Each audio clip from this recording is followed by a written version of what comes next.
Welcome back to the Deep Dive. Today, we're really getting into some deep philosophical waters.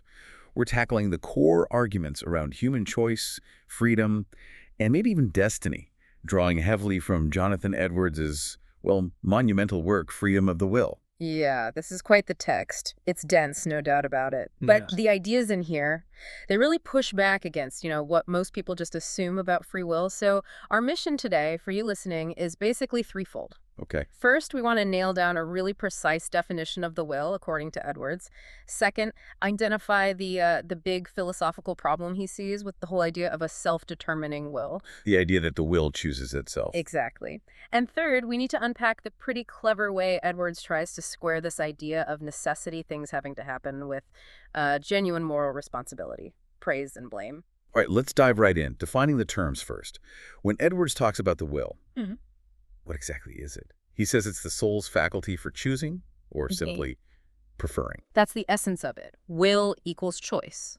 Will equals preference. But he's very specific about what is being chosen. It's not the final outcome, necessarily. Right, he makes that distinction. Yeah. So if you decide, if you will, to walk over there, Yeah. the thing your will chooses right now isn't arriving at the destination. It's the immediate mental decision and the physical exertion, the movement itself. You prefer that immediate action over not doing it, over forbearance. Okay, so willing is that immediate preference for acting versus not acting. Very specific. But even that simple definition kind of throws us into a historical debate, doesn't it? It absolutely does. And yeah, maybe before we go deeper into the mechanics, we should touch on how the source itself talks about the language of this debate. Because Edwards is directly engaging with and critiquing views often linked to Calvin and Arminius. And he actually defends using labels like Arminian, even though he knows they can be controversial, sort of like political labels today. He does. He acknowledges the criticism that using such names comes from a, quote, narrow, contracted spirit aimed at causing division. Like just name-calling to stir things up. Right. But Edwards pushes back. He argues that sometimes these distinctions are just necessary for ease and expedition in a discussion. Like saying French or Spanish isn't inherently hostile, it's just efficient. Saves you having to spell out the whole set of beliefs every single time. Precisely. Otherwise, you're just encumbered with an obscure and difficult circumlocution, as he puts it. A mouthful. He basically says, look, the sheer amount of writing back and forth between these groups proves the terms are useful for clear communication. It's about clarity, not just division. Okay, context established. So back to the mechanics. If the will is this faculty of preference, what drives it? What makes it prefer one thing over another? Is it random? Definitely not random in his view. The engine is the motive, and a motive is, well, it's the whole of that which moves, excites, or invites. Critically, though, it has to be perceived. It has to be in the mind's views somehow. So you can't be motivated by something you're completely unaware of. Correct. Nothing can actually move the mind unless it's perceived or apprehended by the understanding. Okay, let's unpack that because this is where it gets really interesting. He lays down a core principle. The will always follows what the mind sees as the strongest motive. Yes, that's axiomatic for him. The will always aligns with the greatest apparent good. But, and this is crucial, we need to be careful with that word good. Ah, right. It doesn't just mean morally good. Not necessarily, no. He uses good almost interchangeably with agreeable. The will goes for what appears most agreeable at that moment. Desirable. Pleasant. So agreeableness wins out.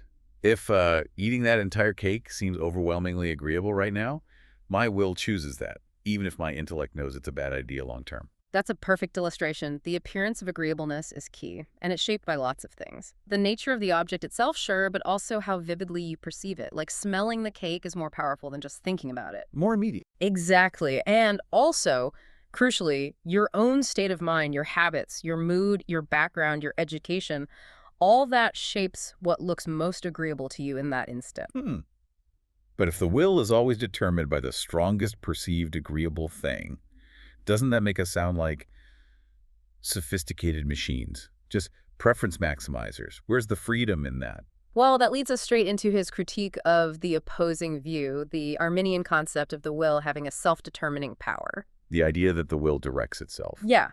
Edwards argues this is fundamentally absurd. He points to what you could call the contradiction of the first act. Okay. If freedom means the will determines its own acts, then every free choice, every volition must be caused by a previous act of the will choosing that choice. Okay, I see where this is going. And if that previous act was also free, it needed another act before it. You get trapped in an infinite regress. You never find the first choice. Exactly. It requires, in his words, a free act of the will before the first free act of the will, which is just a logical impossibility, a flat contradiction. So the only way out of that infinite chain is to say the very first choice just popped into existence with no cause. That's the only theoretical escape hatch, a totally uncaused event. But Edwards slams the door on that too, right? Using causality. Absolutely. He falls back on a fundamental principle.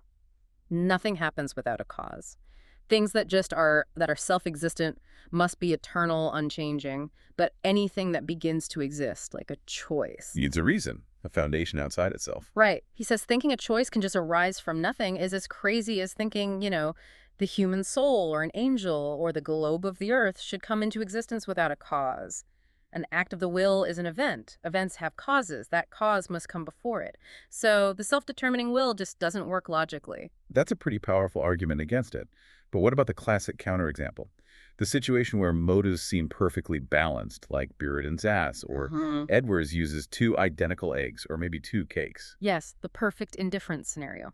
If the options are truly equal, truly indifferent to the mind, but you still choose one, doesn't that prove the will must have determined itself, breaking the tie without a stronger motive? This is the key test case, and Edwards says this whole idea directly contradicts and overthrows itself.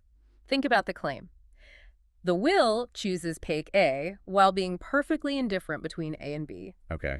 That's saying the mind has a preference, it chose A, at the same time that it has no preference, it's indifferent. Right, it's like saying, I decided, but I had no preference. Yeah. It sounds like nonsense. It's a verbal paradox. He argues that the will beginning to act, the volition itself, is the beginning of choosing or preferring. You can't act and be neutral simultaneously in that very moment of acting. Okay, logically I get the paradox. But practically then, what does happen with the two identical cakes? If I pick the left one, what caused that specific choice, if not a preference for the cake itself? This is where he says the confusion lies. We mix up the object, the cake, with the action, taking the cake. The cakes might seem identical, equally agreeable, but the choice to take one versus the other, the action itself, might be tipped by what he calls foreign considerations.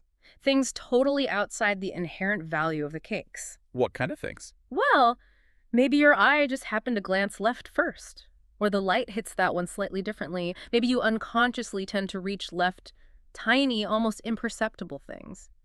Okay. These subtle factors make the action of taking the left cake momentarily seem more agreeable, or at least less disagreeable than the action of taking the right one, even if the cakes themselves are perceived as equal. The will never acts in total indifference because the act of choosing is the emergence of a preference, however fleeting or seemingly trivial its cause. Indifference is the state before the choice, not during it.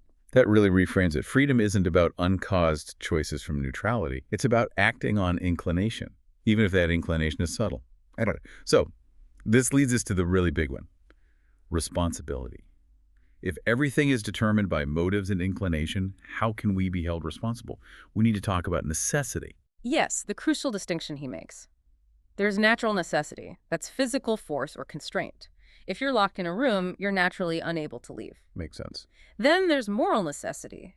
This is different. It's the certainty that arises from moral causes, like the strength of your desires, your inclinations, the force of motives. An action is morally necessary if the inclination towards it is so strong that the opposite is, practically speaking, unthinkable or impossible for that person.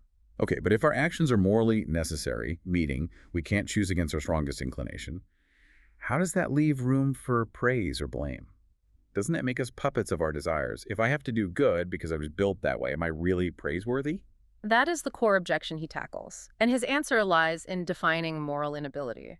This isn't about lacking physical power, it's about lacking the inclination or having an overwhelmingly strong contrary inclination. Can you give an example from the text? Sure, he uses examples like, a woman of great virtue and honor has a moral inability she cannot bring herself to prostitute herself to a slave. Or, a deeply malicious person might be morally unable to show genuine kindness to an enemy. So the inability isn't physical. The virtuous woman could physically do the act, but her character, her inclination, makes it impossible for her will to choose it. Precisely. He stresses that you can't truly say someone is unable to do something if they can do it if they will. The willing is the key. So the strong inclination, this moral necessity or inability, isn't a lack of freedom in his view. It's the very definition of the person's moral character. Wow. Okay, so the stronger your inclination towards good, the more virtuous you are. Even if that inclination makes it necessary, you act that way. Let's push this with the ultimate case he uses, the example of Christ. Yes, this is his trump card against the idea that necessity cancels out praise. Scripture, he argues, clearly shows Christ's perfect holiness and obedience were necessary. They were foreordained, promised by God, essential for salvation. So by God's plan, Christ had to be perfectly virtuous. According to Edwards' reading, yes. But then, the Arminian view says necessity negates praiseworthiness. If that were true, Then Christ, the most morally perfect being, wouldn't actually be praiseworthy. exactly. Yet Scripture is filled with praise for Christ's humility, his patience, his love, his forgiveness. He's rewarded for his virtue. So if necessity destroys praise, then all that praise for Christ is meaningless. He'd be no more worthy than a clock or mere machine, as Edwards puts it. That's the devastating conclusion he forces. The argument implies that the highest, most perfect virtue, Christ's necessary goodness, is precisely the most praiseworthy. Therefore, moral necessity doesn't destroy virtue or praise, it actually establishes it. It's the foundation. So the stronger and more fixed your inclination towards good, the more necessary your good actions are, the more praiseworthy you become. It completely flips the common intuition. The closer you are to being indifferent about doing good, the less virtue there is in the choice. That's the conclusion we have to draw from this line of argument. Which brings us neatly to a synthesis. Right. What have we really pulled from this deep dive? Two main things, I think. Go for it. One, the will isn't some independent captain. It's the faculty of choice that always follows the strongest perceived motive, the most agreeable option presented by the mind. Determined by inclination. Right. And two, true moral agency, the basis for praise and blame, isn't found in some mythical indifference or self-determination. It's found in moral necessity, the strength and certainty of inclination. Strong virtue is necessarily virtuous. Strong vice is necessarily blameworthy. This necessity constitutes moral character. It doesn't undermine it. And maybe the most challenging idea for you, the listener, to grapple with is that counterintuitive point. Virtue isn't maximized when the choice is hard or close to indifference. It's maximized when the inclination towards good is overwhelmingly strong, almost necessary. Which leaves us with a final provocative thought to chew on. If human virtue is most praiseworthy when it flows from a strong, fixed character, and if, as the source implies, God's infinite holiness and justice are the absolute highest good and most worthy of praise precisely because they are eternally and necessarily perfect, then what does that tell us about the ultimate nature of moral goodness and freedom? Is true freedom less about arbitrary choice and more about conformity to a necessary perfect standard? Where does that moral necessity truly come from? That's something to ponder long after this dive is over.